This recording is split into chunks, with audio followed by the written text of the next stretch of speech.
5 mai 1981. Cette note est tout d'un coup tombée sur moi comme une évidence physique irréfutable. Du jour où on m'a fermé la porte, on l'a tué. 6 mai 1981. Il y a 36 ans, je sortais des camps. Pourquoi ? 9 mai 1981, 9 heures du soir. Lettre à Auroville, coopérative. Je dicte à Sujata ces quelques lignes. La première chose à faire, il me semble, c'est arrêter toutes les infiltrations d'argent à Auroville par les channels, filières, non reconnus. C'est la source du noyautage à Auroville. Tu peux le dire à la coopérative de ma part si cela leur semble juste. Je pense particulièrement à ceux qui reçoivent de l'argent de SS. C'est une source de trahison et de division. Mais il y a sans doute d'autres sources que vous devez connaître mieux que moi. En fait, seule la coopérative devrait être la source de l'entretien ou de la prospérité des Aurovilliens.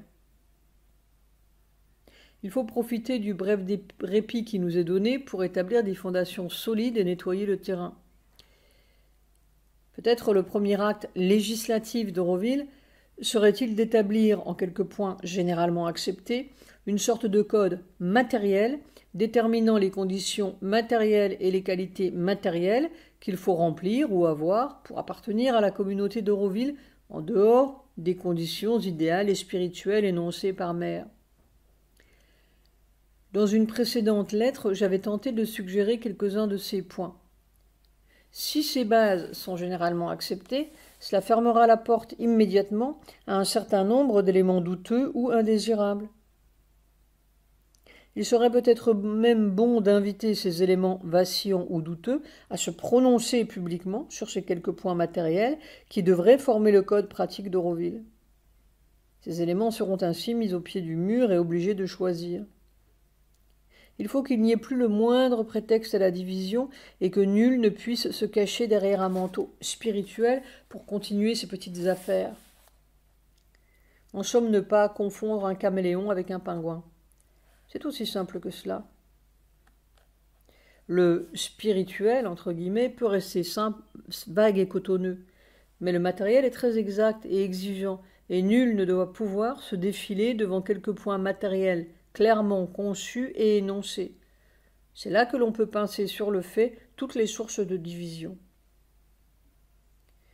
C'est donc le rôle même et la qualité même de la coopérative qui est solidement à établir.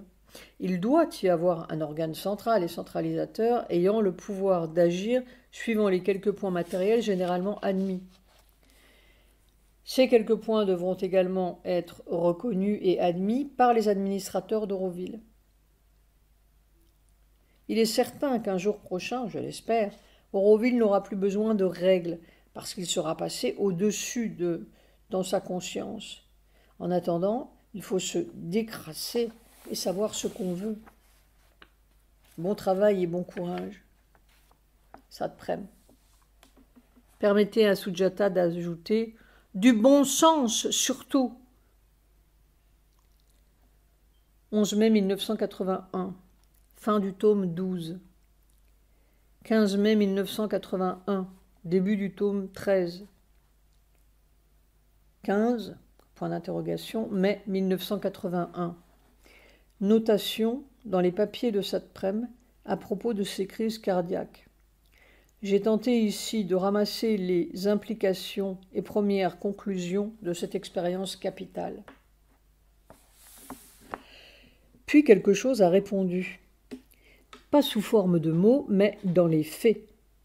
Une expérience, puis une deuxième saisissante. Nous avons failli en mourir. C'est dans la mort qu'on touche le secret de la vie. Il n'y a pas d'autre moyen. Sinon, c'est la vieille vie qui continue. La première expérience, c'était il y a 2 mois. La deuxième, il y a 20 jours. Comme si Mère voulait tout de même nous donner une réponse. Mais la réponse n'est jamais comme on l'attend, c'est pourquoi on n'y voit pas clair. Si c'était clair, nous serions déjà de l'autre côté. L'autre côté n'est pas du tout clair pour celui-ci. Mère nous a donc mis dans la mort 2 fois, avec tous les signes de la crise cardiaque. La deuxième fois, le corps était devenu glacé et nous commencions à filer je ne sais où. Il n'y avait pas de peur en nous, c'était un phénomène et après tout, il y avait cet amour dans notre cœur. Puis le phénomène s'est tassé. Chaque crise avait duré une 12aine d'heures. Assez pour se rendre compte, assez pour que ce soit long. C'était long. Dans ces cas-là, les minutes comptent. Les minutes durent. Nous n'avons pas appelé de médecin, nous ne croyons pas à la médecine. Mère nous avait bien appris la leçon. Et pourtant, il y avait cette menace de mort sur notre tête. Ça pouvait recommencer une 3e fois, et la 3e. Mourir, ça n'est pas difficile, mais attendre la mort, c'est pesant. Ça pesait. Puis nous nous sommes rendus aux instances des amis. Nous avons fait faire un électrocardiogramme. Pas une trace. Alors, ou nous sommes fous, ou nous avons été hallucinés, 2 fois hallucinés, mais une hallucination assez réelle pour laisser filer la corde. Ou bien la mort est une hallucination que l'on prend au sérieux et alors on meurt pour de bon. Et si toute la vie, tous ces malheurs, ces accidents, ces cancers étaient une hallucination prise au sérieux ou pas? Si l'on y croit, on passe à gauche. Si l'on n'y croit pas, on passe à droite. La médecine et la science et tout le saint tremblement de notre civilisation mathématique est pour la gauche. Elle vit de cette gauche-là. C'est son théorème mortel. Et puis juste un petit fil de rien, qui est la fin de je ne sais quoi, ou l'amour, ou un certain regard, d'ailleurs, qui ne prend pas tout cela très au sérieux. Et puis, on passe à droite. Mais la droite n'a l'air de rien, elle ressemble même tout à fait à la gauche. On a les 2 pieds dedans. C'est la vie de tous les jours. Ce n'est pas miraculeux, ce n'est pas ahurissant. On peut même dire le hasard, la chance, ou tout simplement une hallucination. Et tout de même, on est passé à droite. Et si toute la vie tenait à ce petit fil-là? Si tout le passage tenait à ce petit rien-là? Mais alors, c'est le miracle perpétuel, comme disait Mère. C'est la fin des lois. Il n'y a plus de lois. Il n'y a plus que ce petit fil miraculeux qui vous pousse à droite plutôt qu'à gauche, dans la vie perpétuelle et sans ombre, sans fantôme, ou dans cette mort constante à n'importe quel tournant. C'est comme on veut. C'est si imperceptible que c'est comme rien, et pourtant ça fait une différence colossale. La porte est là, seulement on ne la voit pas. Le passage, c'est peut-être simplement de s'apercevoir qu'elle est là, et de la pousser et d'entrer dans le monde des non-fantômes. Nous sommes dans le fantôme. Nous sommes dans la vie fantôme. La vraie vie n'est pas encore née. La vraie vie, c'est de s'apercevoir qu'il n'y a pas de fantôme, une hallucination à l'envers, une déshallucination du monde. Alors, on y est. C'est comme d'habitude, avec juste une petite différence qui a l'air imbécile. Mère est passée à gauche, selon toutes les apparences. Et pourquoi? Ce dernier agenda nous le révélera peut-être. Mais il y a quelque chose à trouver, il n'y a pas de doute. 17 mai 1981. Lettre à Sir Cyprian Singh, traduite de l'anglais. Cher et précieux compagnon, j'ai lu et relu votre dernière lettre. Il était bon de sentir votre présence et votre aide concrète. Je suis tout à fait d'accord avec votre description de la technique tantrique. Mon corps se sent mieux, quoique pas très rassuré. pas très assuré. Je suis votre conseil et me repose de temps en temps. Je ne suis pas surpris par ces attaques sur vous. C'est un moment crucial.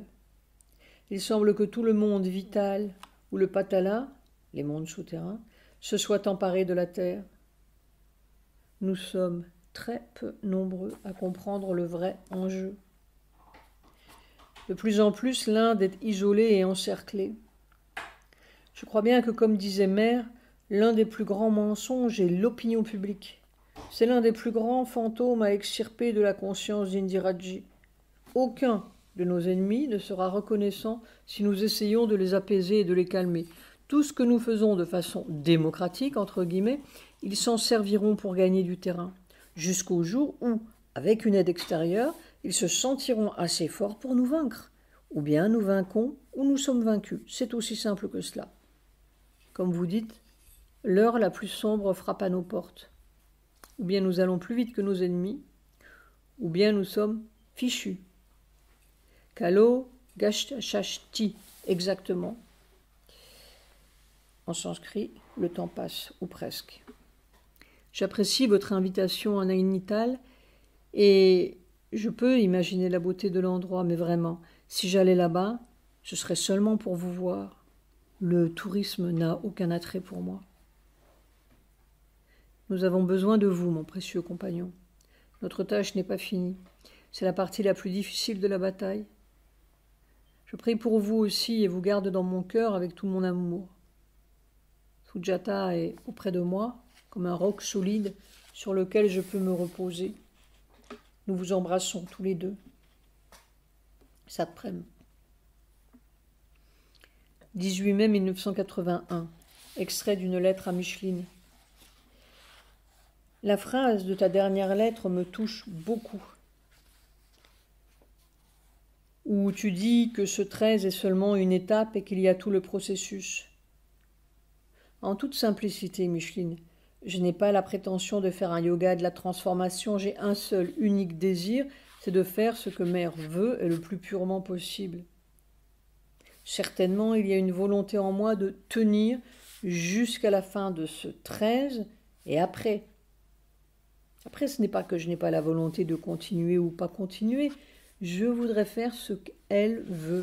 C'est le plus sûr moyen d'être heureux et en paix, pour dire les choses simplement. Je ne sais pas si tous ces accidents font partie d'un processus de transformation. Sujata le croit, et sa foi si tranquille est un puissant soutien. Il est certain que cela a complètement bouleversé mon équilibre de base et que je tâtonne vers quelque chose d'autre et que c'est très radical comme moyen d'apprendre. On est bien obligé.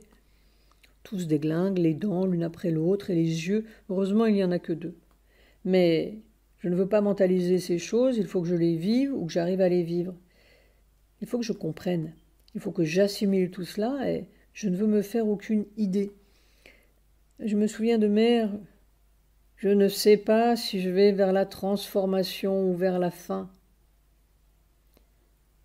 En tout cas, un résultat sûr est que Mère et l'expérience de Mère devient très vivante en moi et comme totalement comprise.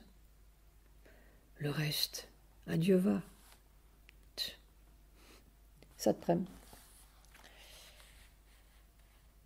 19-20 mai 1981. Vision.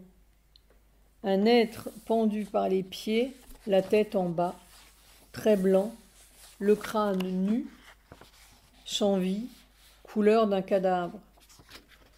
Je regarde. Une forme obscure lui enfonce méticuleusement des clous dans chaque doigt de pied, entre l'ongle et la chair. L'être blanc n'a aucune réaction. Puis on lui enfonce des clous tout autour de la tête, le front, la nuque, les tempes. Je vois l'éclat métallique de la tête des clous, plate, entourer le front comme une couronne. Une atmosphère cruelle et weird, diabolique. Comme je commence à prendre conscience, je remarque que cet être blanc, pendu, me ressemble, en plus jeune, comme quand j'étais sannyasine. Je ne ressens rien dans mon corps. Je regarde avec une sorte de stupéfaction et d'horreur. L'être blanc ne bouge absolument pas. Il a l'air blanc comme un cadavre. En rentrant de chez le dentiste, je regarde à nouveau cette scène et soudain je comprends. Une poupée de cire, c'est moi la poupée. On me plante partout des clous dans le corps. Je le dis à Sujata dans la voiture à 6 heures du soir. C'est monstrueux. 4 juin 1981. Visite d'Egg Perse, le grand chirurgien du cœur. Pas de traces physiques. 5 juin 1981. Lettre personnelle. Mère m'a fait une démonstration saisissante. Le docteur Egbers est donc venu me voir. Il m'a examiné. On a fait un électrocardiogramme, une radio. Rien, pas une trace. Et tous les symptômes étaient là, surtout la deuxième attaque. Et pas seulement les symptômes, mais la sensation, la douleur, ce frisson mortel. Enfin, tout y était. Et puis, rien. Alors, je me trouve tout d'un coup devant un horizon un peu fabuleux et comme sur le seuil de quelque chose. Mère m'avait souvent dit « Aucun signe n'est une preuve. Même les désorganisations les plus totales ne veulent rien dire. » Elle m'avait dit et répété que toutes les apparences étaient fausses, que nos sensations sont fabriquées. Tout cela, je l'avais compris, entre guillemets. Mais je me retrouve devant un fait. Et c'est le corps qui soudain comprend. Alors, c'est assez étrange. J'ai l'impression d'avoir perdu les vieilles pédales et de me trouver dans un monde de possibilités, devant un monde de possibilités. Comme si vraiment toutes nos lois étaient une fabrication de notre conscience déformée. J'entends encore mère me dire « J'ai tous les symptômes sans la maladie ». C'est-à-dire que si tu crois une seconde à la maladie, tu as la maladie pour de bon, ou la mort pour de bon. C'est juste une crête très étroite, où l'on passe de la réalité à la fausseté, du symptôme à la maladie pour de bon. Tout dépend d'une acceptation. On accepte la maladie, on accepte la mort. Et c'est si étroit qu'à un moment donné, j'ai senti que je basculais de l'autre côté. C'est-à-dire que je m'évanouissais et décrochais du corps, et c'est le nom de Sujata qui a arrêté la bascule. Mais vraiment, d'un côté il y a la vie pour toujours et autant que l'on veut, et de l'autre il y a la vieille habitude de mourir et d'être malade. Alors je remercie ces magiciens, entre guillemets, et tout est merveilleusement organisé. Si on le prend mal, on est fichu. Si on le prend positivement, on fait un bond. On attrape le couteau de l'adversaire pour sauter plus loin. Le corps reste un peu fragile et flottant, comme s'il ne savait plus très bien sur quel pied danser, mais il y a quelque chose qui danse. Plus, je ne veux pas en dire. Il s'agit maintenant d'assimiler et de voir comment ça se déroule. Mais ce sont tout de même de drôles de moments. Une dernière chose. Il n'est pas question du successeur de Satprem. Pas plus que Satprem n'est le successeur de Mère. Nous sommes tous des successeurs. Il y a ceux qui comprennent et ceux qui sont embourbés dans le passé, c'est tout. Mais Mère est prête à donner le secret à tous et l'expérience à tous, chacun à sa mesure, selon sa foi et sa réceptivité. Tu comprends? Elle est venue pour donner ça au monde, pour ouvrir la possibilité au monde, pas à un élu ni à quelques élus. C'est à la disposition de tout le monde. Satprem. 9 juin 1981. D'une lettre à Sir Cyprian Singh, traduite de l'anglais. Il n'y a rien qui soit la maladie ou la mort, et tous les corps peuvent entrer dans une autre loi, une loi divine, si seulement ils consentent à laisser tomber leur peur et leurs fausses croyances héréditaires. Alors Mère m'a donné une preuve bouleversante et presque fabuleuse de ce qui peut être fait et comment ça peut être fait. Maintenant, le chemin est plus clair et il y a un changement radical dans ma conscience corporelle. Je ne peux pas en dire plus pour le moment. Voyons comment les choses évoluent. Je me suis plongée dans le tome 13 avec tout son contenu déchirant et parfois horrifiant. Je revis tout cela avec une compréhension nouvelle, plus profonde. C'est une expérience terrible. Quelquefois, je sens que le monde tout entier traverse ce tome 13 en même temps que moi. Tout semble à la fois inquiétant et chargé d'une merveilleuse possibilité. C'est une petite, toute petite ligne qu'il faut suivre entre un vieux monde mourant et quelque chose de nouveau et encore incompréhensible. Je suis profondément avec vous. Je partage votre lutte. Nous sommes coude à coude et nous allons vers le but invisible des âges. Satprem. 10 juin 1981. Vision. En rêve, je dis à Sri Aurobindo, il y a des siècles de chagrin dans le cœur des hommes, et je pleurais, pleurais. 14 juin 1981. Bigorneau. Note de bas de page. Tout d'un coup, j'ai visualisé un conte vécu qui sera écrit 16 ans plus tard, en 1997. 17 juin 1981. L'Amérique va livrer des avions F-16 au Pakistan et 5 milliards de dollars avant octobre 82. Ils sont déments. Et Haig, secrétaire d'État américain en Chine, qui va vendre des armes. Tout cela, c'est le signe de la catastrophe inévitable. Il faut que quelque chose arrive pour que ça ne soit pas inévitable. 18 juin 1981. Lecture du 7 avril 73. La colère de Pranab, c'est abominable. 20 juin 1981. Fin de la lecture de l'agenda. 21 juin 1981. Dernier texte, agenda. Et nunc. Solstice. 22 juin 1981. En écoutant la symphonie héroïque de Beethoven avec Sujata, François, là. Pourquoi? Une note. Chaque être est une note. Un concert universel. 24 juin 1981. Lettre personnelle.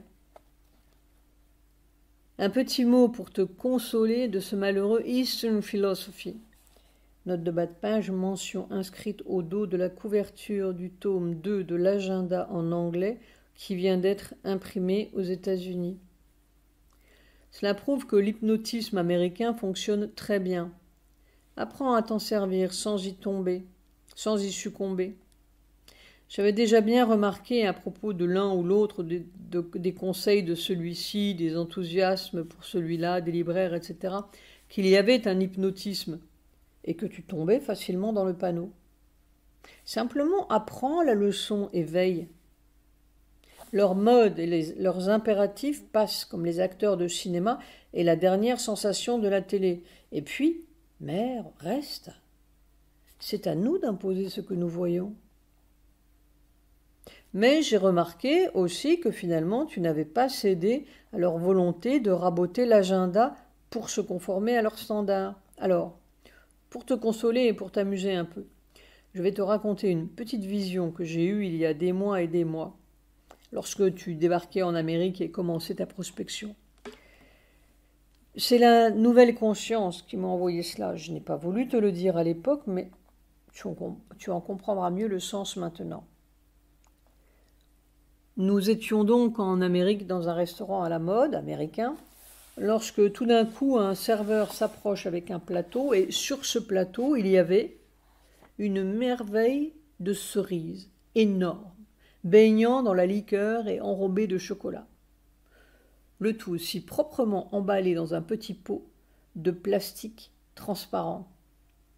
Je m'empare de cette merveille succulente, j'enlève soigneusement l'enveloppe de plastique et ma cerise au chocolat commence à fondre instantanément et à se répandre sur la nappe. Elle fond, et puis je me retrouve, tiens-toi bien, en train de lécher la nappe, avec ce goût de tissu rêche et cotonneux, mais pas la moindre trace de chocolat.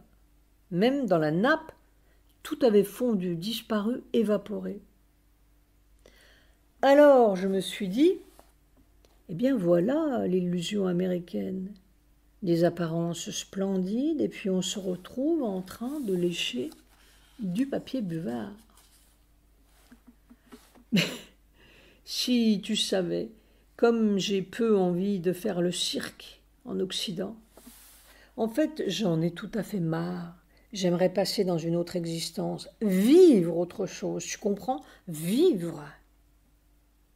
Enfin, ce sera comme elle voudra. Je pense toujours à ma montagne qui roule et s'écrase. Il me semble que l'on s'approche de quelque chose, mais quoi? Comment? Le 13 approche de la fin. Moi aussi, je suis au bout de quelque chose. Ça te prenne. 25 juin 1981. Nouvel assaut des Harry John sur Land's End, comme je commence la lecture des épreuves du 13. 28-29 juin 1981. Rage de dents. Horrible douleur. Encore une dent. 2 juillet 1981. Oui, certainement, mère Satprem, ce n'est pas un odeur de sainteté. Quelle horreur!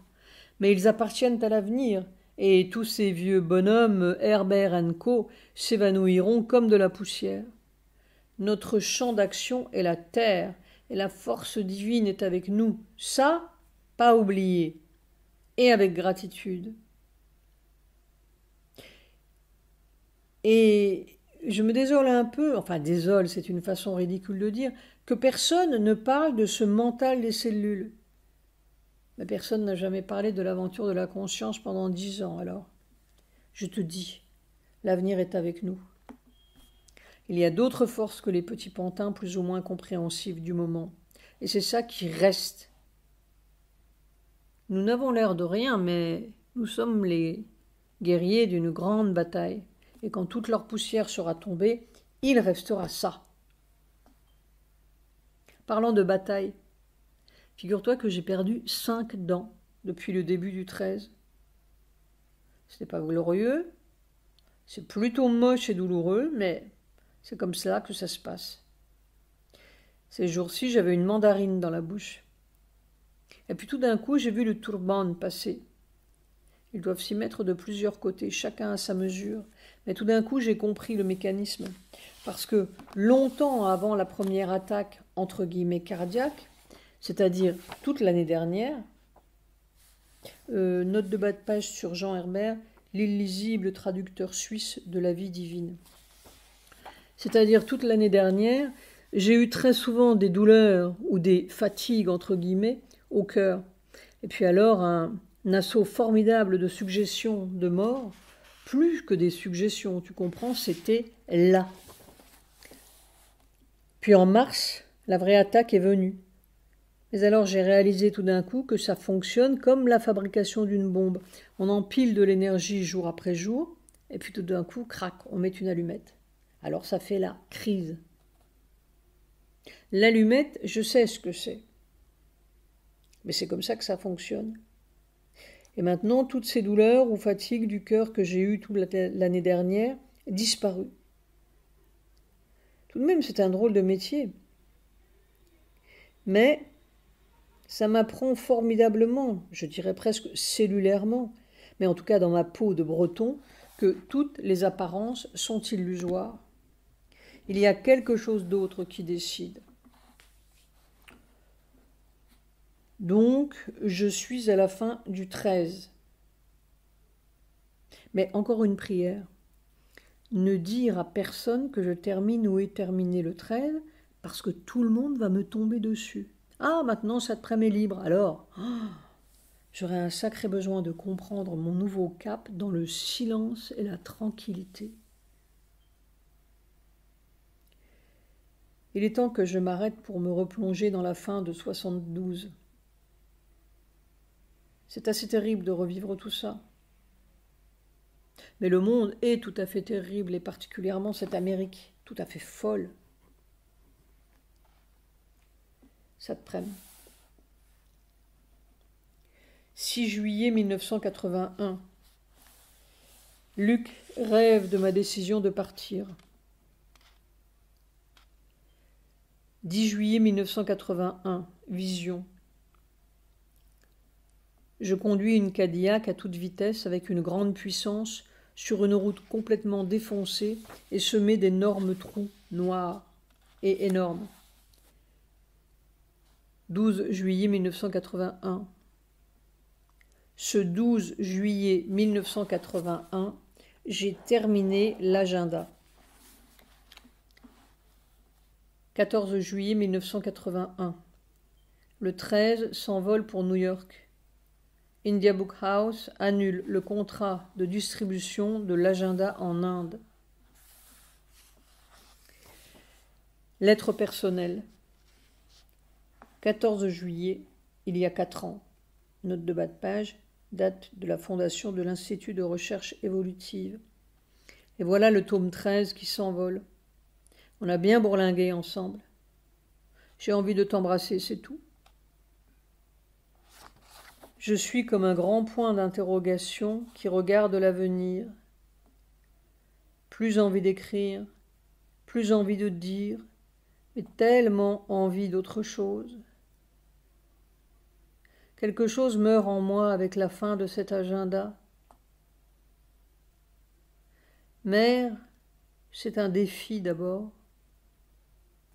Alors, une fois de plus, dans les ruines fécondes, ça te prenne.